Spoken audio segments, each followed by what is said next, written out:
ಇದು ದುರ್ಗಾರಾಧನೆಯ ಮಹಾ ನವರಾತ್ರಿ. ನವರೂಪಗಳಲ್ಲಿ ಧರೆಗಿಳಿಯಲಿದ್ದಾಳೆ ಮಹಾದುರ್ಗೆ. ಶಕ್ತಿಪೀಠಗಳಲ್ಲಿ ನಡೆದಿದೆ ಶರವನ್ನವರಾತ್ರಿ ಮಹೋತ್ಸವ.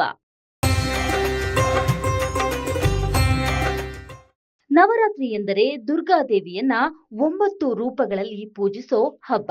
ಭಾರತದಲ್ಲಿ ಹಿಂದೂ ಧರ್ಮೀಯರು ಅತ್ಯಂತ ವಿಜೃಂಭಣೆಯಿಂದ ಆಚರಿಸೋ ಹಬ್ಬಗಳಲ್ಲಿ ಈ ನವರಾತ್ರಿಯೂ ಒಂದು. ಅಶ್ವಯುಜ ಮಾಸದ ಶುಕ್ಲ ಪಕ್ಷದಂದು 9 ದಿನಗಳ ಕಾಲ ನವರಾತ್ರಿ ಹಬ್ಬವನ್ನ ಆಚರಿಸಲಾಗುವುದು. ಈ 9 ದಿನಗಳ ಕಾಲ ಆಚರಿಸಲಾಗುವ ಹಬ್ಬವನ್ನ ಲಕ್ಷ್ಮೀ ಸರಸ್ವತಿ ಎಂಬ ದುರ್ಗಾದೇವಿಯ 9 ರೂಪಗಳನ್ನ ಪೂಜಿಸಲು ಸಮರ್ಪಿಸಲಾಗಿದೆ. ನವರಾತ್ರಿಯ ಕೊನೆಯಲ್ಲಿ 10ನೇ ದಿನ ಅಂದ್ರೆ ವಿಜಯದಶಮಿಯನ್ನ ಆಚರಿಸಲಾಗುತ್ತದೆ. ನವರಾತ್ರಿ ಹಬ್ಬವು ವರ್ಷಕ್ಕೆ 4 ಬಾರಿ ಬರುತ್ತದೆ.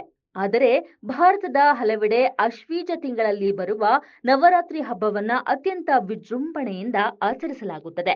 ಏಕೆಂದ್ರೆ ಈ ತಿಂಗಳಲ್ಲಿ ಸೂರ್ಯನು ಕನ್ಯಾ ರಾಶಿಯನ್ನ ಪ್ರವೇಶಿಸುತ್ತಾನೆ ಮತ್ತು ದುರ್ಗೆಯನ್ನ ವಿವಿಧ ರೂಪಗಳಲ್ಲಿ ಆರಾಧಿಸುವ ಸುಸಮಯ. ಅದಕ್ಕಾಗಿಯೇ ಇದನ್ನ ಮಹಾ ನವರಾತ್ರಿ ಎಂದು ಕರೆಯುತ್ತಾರೆ.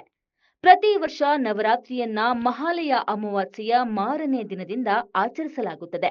ಈ ನವರಾತ್ರಿಯ ವೇಳೆ ದೇಶದ ಎಲ್ಲಾ ಶಕ್ತಿ ಪೀಠಗಳಲ್ಲೂ ಮಹಾ ಶರನ್ನವರಾತ್ರಿ ಮಹೋತ್ಸವವನ್ನ ನಡೆಸಲಾಗುತ್ತದೆ. ಹಿಂದೂ ಪುರಾಣಗಳ ಪ್ರಕಾರ ನವರಾತ್ರಿ ವೇಳೆಯಲ್ಲಿ ಮಾತೆ ದುರ್ಗಾದೇವಿ ತನ್ನ ನವರೂಪಗಳಲ್ಲಿ ಕಾಣಿಸಿಕೊಳ್ತಾಳೆ. ಅದಕ್ಕಾಗಿಯೇ ಈ ಹಬ್ಬವನ್ನ 9 ದಿನಗಳ ಕಾಲ ಆಚರಿಸಲಾಗುತ್ತದೆ. ಈ 9 ದಿನಗಳಲ್ಲಿ ಪ್ರತಿದಿನ ದುರ್ಗೆಯ ವಿವಿಧ ರೂಪಗಳನ್ನ ಪೂಜಿಸುವುದು ವಾಡಿಕೆಯಾಗಿದೆ. ದೇವಿಯ ಪ್ರತಿಯೊಂದು ರೂಪವು ಸ್ತ್ರೀ ಶಕ್ತಿಯನ್ನ ಪ್ರತಿನಿಧಿಸುತ್ತದೆ.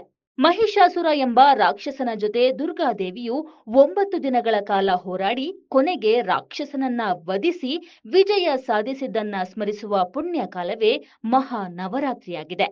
ಇದು ಕೆಟ್ಟದ್ದರ ಮೇಲೆ ಒಳ್ಳೆಯದರ ವಿಜಯವನ್ನ ಸೂಚಿಸುವ ದಿನ. ಈ ದಿನವನ್ನ ಭಾರತದಲ್ಲಿ ದಸರಾ ಎಂದು ಆಚರಿಸಲಾಗುತ್ತದೆ. ಕರ್ನಾಟಕದಲ್ಲೂ ದಸರಾ ನಾಡ ಹಬ್ಬವಾಗಿದೆ. ಮೈಸೂರಿನಲ್ಲಿ ನಡೆಯೋ ವಿಶ್ವವಿಖ್ಯಾತ ಜಂಬೂ ಸವಾರಿಯು ದೇವಿ ಚಾಮುಂಡಿಯು ಮಹಿಷಾಸುರನನ್ನ ವಧಿಸಿ ವಿಜಯ ಸಾಧಿಸಿದ್ದನ್ನ ಸ್ಮರಿಸುವ ವಿಜಯ ದಶಮಿಯಾಗಿದೆ.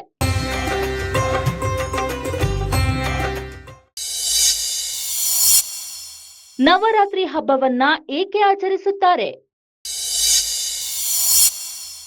ನವರಾತ್ರಿ ಹಬ್ಬದ ವಿಶೇಷತೆಗಳು ಏನೇನು? ನವರಾತ್ರಿ ಹಿಂದೂಗಳ ಪ್ರಮುಖ ವ್ರತ ಮತ್ತು ಹಬ್ಬಗಳಲ್ಲಿ ಒಂದಾಗಿದೆ.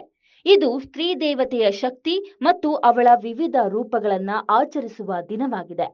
ಈ ದಿನ ದುರ್ಗೆಯನ್ನ ಪೂಜಿಸೋದ್ರಿಂದ ನಮ್ಮಲ್ಲಿರುವ ದ್ವೇಷ, ನಕಾರಾತ್ಮಕ ಶಕ್ತಿಗಳು, ಕೆಟ್ಟ ಆಲೋಚನೆಗಳನ್ನ ದೂರ ಮಾಡಿ ದೇವಿಯು ನಮ್ಮ ಜೀವನವನ್ನ ಸಮೃದ್ಧಗೊಳಿಸಿ ನಮ್ಮನ್ನ ಬದುಕುವಂತೆ ಮಾಡುತ್ತಾಳೆ ಎಂಬ ನಂಬಿಕೆ ಇದೆ. ಇನ್ನು ಗೊಂಬೆಗಳನ್ನ ಜೋಡಿಸುವುದು ನವರಾತ್ರಿಯ ವಿಶೇಷ ಅಂಶವಾಗಿದೆ. ಕರ್ನಾಟಕದ ಮೈಸೂರು, ಬೆಂಗಳೂರು ಭಾಗಗಳಲ್ಲಿ ಪ್ರತಿ ಮನೆಗಳಲ್ಲೂ ನವರಾತ್ರಿಯೆಂದು ಗೊಂಬೆ ಹಬ್ಬವನ್ನ ಮಾಡುತ್ತಾರೆ. ದುರ್ಗೆಯ ವಿವಿಧ ರೂಪಗಳ ಗೊಂಬೆಗಳು ಸೇರಿದಂತೆ ಎಲ್ಲಾ ರೀತಿಯ ಗೊಂಬೆಗಳನ್ನ ಜೋಡಿಸಿ 9 ದಿನಗಳ ಕಾಲ ಪೂಜೆಯನ್ನ ನಡೆಸಲಾಗುತ್ತದೆ. ಇನ್ನು ಪ್ರತಿ ವರ್ಷವೂ ದುರ್ಗಾದೇವಿಯು ನವರಾತ್ರಿ ಸಮಯದಲ್ಲಿ ಭೂಮಿಗೆ ಆಗಮಿಸುತ್ತಾಳೆ ಎಂಬುದು ಎಲ್ಲ ಭಕ್ತರ ನಂಬಿಕೆಯಾಗಿದೆ. ದುರ್ಗಾದೇವಿಯು ನವರಾತ್ರಿಯಲ್ಲಿ ಭೂಮಿಗೆ ಬರುವಾಗಲೆಲ್ಲ ಪ್ರತಿ ವರ್ಷ ಒಂದೊಂದು ವಾಹನವನ್ನೇರಿ ಅಂದರೆ ಸವಾರಿಯನ್ನೇರಿ ಭೂಮಿಗೆ ಬರುತ್ತಾಳೆ. ಈಕೆಯ ಸವಾರಿಯು ಬ್ರಹ್ಮಾಂಡದ ಭವಿಷ್ಯವನ್ನ ಹೇಳುತ್ತದೆಯಂತೆ. ಈ ವರ್ಷ ನವರಾತ್ರಿಯು ಗುರುವಾರದಂದು ಪ್ರಾರಂಭವಾಗುತ್ತಿದೆ. ಅದರಂತೆ ದುರ್ಗಾದೇವಿಯ ವಾಹನವು ಪಲ್ಲಕ್ಕಿಯಾಗಿರುತ್ತದೆ.